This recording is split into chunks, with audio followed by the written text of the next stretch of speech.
Hi, I'm Rosaina Haji. I grew up eating traditionally prepared meals by my grandmother and family.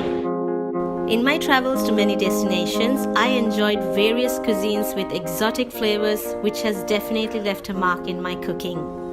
My recipes are a concoction of childhood memories and my travels around the world, and mainly to give prominence to those really tasty dishes that are less talked about.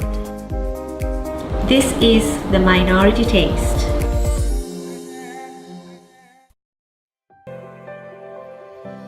This is my Sambal Sotong, also known as Malaysian style cuttlefish. So this is probably one of the most easiest rice dishes you ever know. So what you're going to do is you're going to start cooking the paste.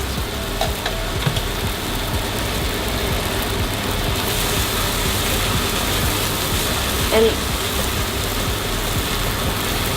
once it starts cooking, you'll get that beautiful rich aroma.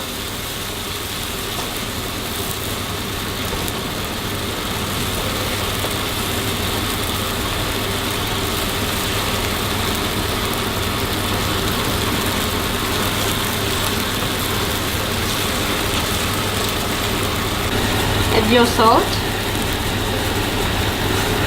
And with your salt, you add cuttlefish.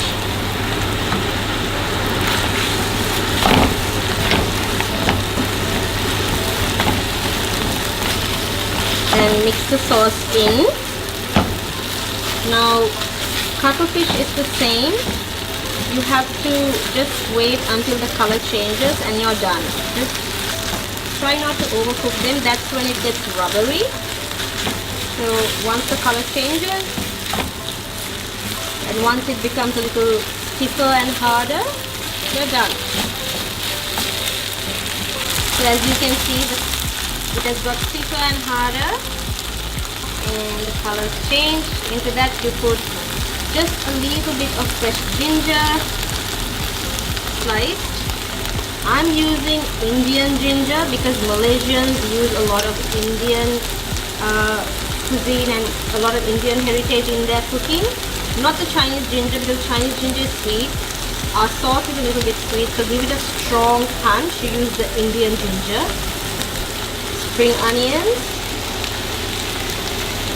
And just one more bird eye red chili, just to give that kick and heat when somebody bites into it. I like my chili. And you're done. This is how they have it, but I have put my own twist into it. I hope you try this and let me know what you think. But as of now, this smells so good. I can't wait to dig in. You can give it with rice, you can have it with noodles, you can like do a little quick pickled cucumber, but I like to have a little raw cucumber because there's enough heat here and I don't like it soggy. And here you go.